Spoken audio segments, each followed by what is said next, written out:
आज की कहानी एक सच्ची हॉरर स्टोरी है। एक नौजवान लड़का राजेश अपनी स्टडी टेबल पर बैठा लैपटॉप पर काम कर रहा है। कमरा थोड़ा अव्यवस्थित है। मेरे दोस्त का नाम राजेश है। वो दिल्ली में एक छोटी सी अपार्टमेंट में रहता है, अकेला। उसकी नौकरी ऐसी है कि उसे अक्सर देर रात तक काम करना पड़ता है। ये बात है करीब 2 साल पहले की। एक रात लगभग 2 बजे होंगे। वो अपने लैपटॉप पर एक जरूरी प्रोजेक्ट खत्म कर रहा था। राजेश काम कर रहा है। अचानक उसके फ्लैट के दरवाजे पर हल्की सी दस्तक की आवाज आती है। राजेश चौंकता है। राजेश ने सोचा शायद कोई पड़ोसी होगा जिसे किसी चीज की जरूरत होगी। उसने अनसुना करने की कोशिश की, अपना ध्यान काम में लगाया, लेकिन फिर राजेश लैपटॉप से नजर हटाता है, दरवाजे की तरफ देखता है, थोड़ा असहज महसूस करता है। वह उठता है और दरवाजे की तरफ बढ़ता है।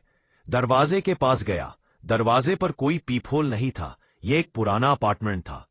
उसने सोचा शायद किसी दोस्त ने मजाक किया हो। उसने आवाज लगाई, लेकिन कोई जवाब नहीं आया। राजेश दरवाजे पर कान लगाता है। दरवाजे के उस पार से कोई आवाज नहीं आती, सिर्फ खामोशी। राजेश धीरे धीरे हाथ बढ़ाता है और हैंडल पर रखता है खोलने के लिए। राजेश को लगा कि शायद कोई चला गया है। उसने दरवाजा खोलने के लिए हैंडल पर हाथ रखा, लेकिन तभी उसे दरवाजे के उस पार से कुछ महसूस हुआ। ऐसा लगा जैसे कोई बहुत भारी चीज दरवाजे के ठीक पीछे खड़ी है और वो हिल भी नहीं रही। राजेश का चेहरा डर से सफेद पड़ जाता है।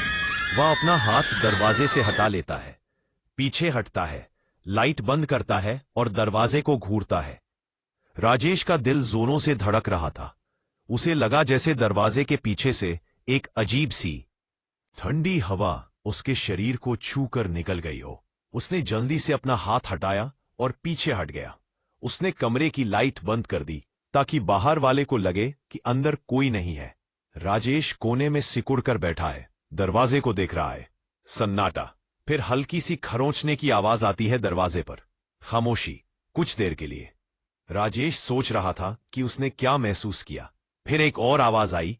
इस बार दरवाजे पर दस्तक नहीं थी, बल्कि ऐसा लगा जैसे कोई अपने नाखूनों से लकड़ी को खरोंच रहा हो। वो आवाज धीरे धीरे तेज होती गई। राजेश की आंखें खुली की खुली है। वह डर से जम गया है। खरोंचने की आवाज तेज होती जाती है। फिर अचानक सब रुक जाता है। एक डरावना सन्नाटा छा जाता है।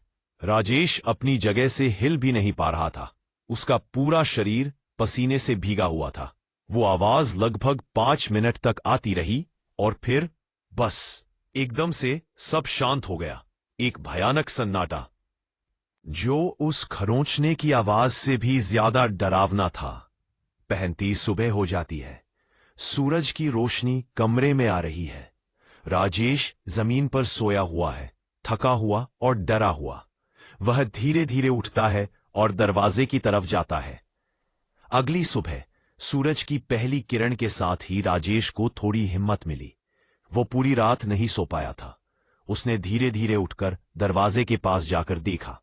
दरवाजे पर बाहर की तरफ जहां से आवाज आ रही थी, पर राजेश दरवाजे पर डरावनी निशानों को देख रहा है।